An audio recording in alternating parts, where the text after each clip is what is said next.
ಜೈಲು video release ಮಾಡಿದ್ದೆ D gang ಅಥವಾ D leader. D ಬೋನಿಗೆ ದಿಂಬಿಲ್ಲ, ಕಾದು ಖಾಕಿಗೆ ಗುನ್ನ ಇಟ್ರ ಡಿ ಗ್ಯಾಂಗ್. ಜೈಲಲ್ಲಿ ನಿರಂತರ ನರಕ ನೋಡಿದ್ದ ಡಿ ಬಾಸ್.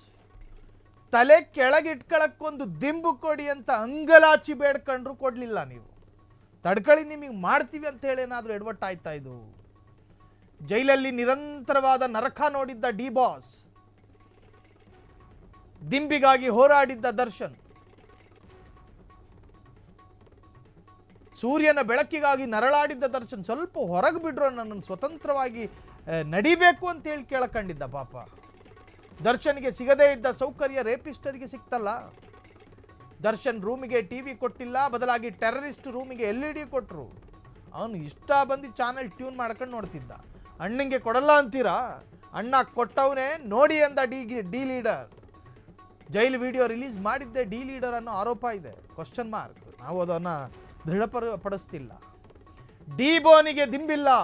ಪಾಪ ದರ್ಶನ್ನು, ನನಗೆ ಸ್ವಲ್ಪ ಜಾಗಿಂಗ್ ಹೆಚ್ಚಾಗಿ ಮಾಡಬೇಕು, ನಾನು ಸ್ವಲ್ಪ ನಡಿಬೇಕು, ನನ್ನ ದೇಹ ದಿನದಿಂದ ದಿನಕ್ಕೆ ಕ್ಷೀಣಿಸ್ತಾ ಇದೆ, ನನಗೆ ಸ್ವಲ್ಪ ಎಕ್ಸಸೈಸ್ ಮಾಡಬೇಕು ಅಂತ ಹೇಳಿ ಎಲ್ಲ ಮನವಿ ಮಾಡ್ಕೊಂಡಿದ್ದೆ. ಅದಕ್ಕೆ ಅವಕಾಶ ಕೊಟ್ಟಿರಲಿಲ್ಲ ಪೊಲೀಸ್ನವ್ರು.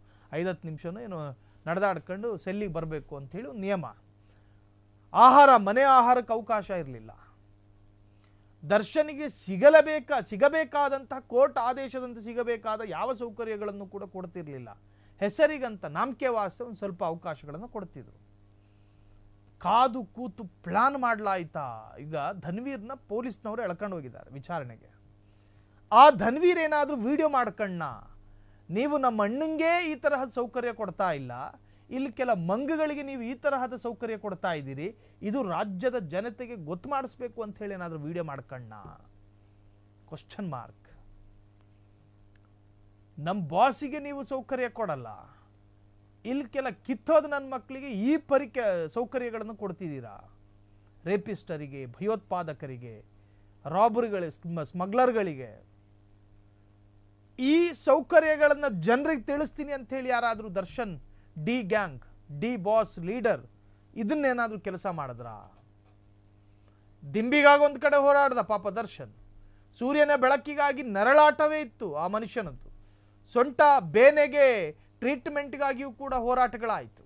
ಅದ್ಯಾವುದಕ್ಕೂ ಅನುಮತಿಸದ ಜೈಲು ಕಂಡು ಕಳ್ಳನ ಮಕ್ಕಳಿಗೆಲ್ಲ ಈ ತರಹ ಸೌಕರ್ಯಗಳನ್ನು ಕೊಡ್ತು ಅಂತ ಹೇಳಿ ಏನಾದರೂ ಡಿ ಗ್ಯಾಂಗಿನ ಮೆಂಬರ್ ಈ ಕೆಲಸ ಮಾಡಿದ್ರಾ ಅನ್ನೋ ಪ್ರಶ್ನೆ ಕಾಡ್ತಿದೆ.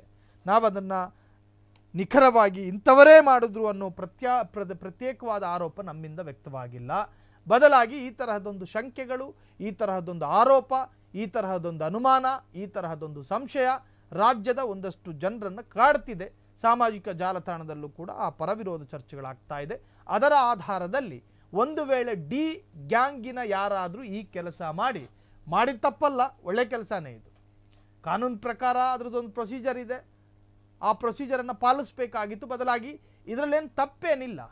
ಅಲ್ಲಿ ನಡೀತಿರೋ ಕರ್ಮನ ರಾಜ್ಯದ ಜನರಿಗೆ ತೋರಿಸಿದ್ದು ತಪ್ಪು ಅಂತ ಹೆಂಗ್ರಿ ಹೇಳೋದಕ್ಕೆ ಸಾಧ್ಯ?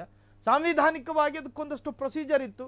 ಆತ ವಿಡಿಯೋ ಮಾಡ್ಕೊಂಡು ಮೊದಲು ಜೈಲಾಧಿಕಾರಿಗಳಿಗೆ ತೋರಿಸಬೇಕಾಗಿತ್ತು, ಅಥವಾ ಈ ವಿಡಿಯೋದ ಕಾಪಿಯನ್ನು ಗೃಹ ಇಲಾಖೆಯ ಅಧಿಕೃತ ಖಾತೆಗೆ ಕಳಿಸ್ಕೊಡ್ಬೇಕಾಗಿತ್ತು. ಮೊದಲೇ ರಿವೀಲ್ ಮಾಡಿದ್ದು ತಪ್ಪು ಅಂತ ಕಾನೂನು ಹೇಳಬಹುದು. ಆದರೆ ಇದರಲ್ಲಿ ತಪ್ಪೇನಿದೆ? ಅಲ್ಲಿನ ಕರ್ಮಕಾಂಡ ಇಡೀ ಜಗತ್ತಿಗೆ ತೋರಿಸ್ದ ಅವನು. ಟೆರರಿಸ್ಟ್ಗಳಿಗೆ, ರೇಪಿಸ್ಟರಿಗೆ ಅಲ್ಲಿ ಸಿಗೋ ಸೌಕರ್ಯಗಳನ್ನು ತೋರಿಸ್ದ. ಅದರಲ್ಲಿ ತಪ್ಪೇನಿಲ್ಲ ಅಂಥೇಳಿ ಒಂದಷ್ಟು ಜನ ಇದು ತಪ್ಪು ಅಂಥೇಳಿ ಕಾನೂನು. ಒಟ್ಟಾರೆ ಈ ಪ್ರಹಸನ ಮುಂದೆ ಯಾವ ತಿರುವನ್ನು ಪಡೆದುಕೊಳ್ಳುತ್ತೆ ಕಾದು ನೋಡಬೇಕು. ಕ್ಷಣ ಕ್ಷಣದ ಸುದ್ದಿಗಳಿಗಾಗಿ ಫ್ರೀಡಂ ಟಿವಿ ಸಬ್ಸ್ಕ್ರೈಬ್ ಮಾಡಿ, ಲೈಕ್ ಮಾಡಿ ಹಾಗೂ ಫಾಲೋ ಮಾಡಿ. ಹೊಸ ಸುದ್ದಿಗಳ ನೋಟಿಫಿಕೇಶನ್ಗಾಗಿ ಬೆಲ್ ಐಕಾನ್ ಮೇಲೆ ಕ್ಲಿಕ್ ಮಾಡಿ.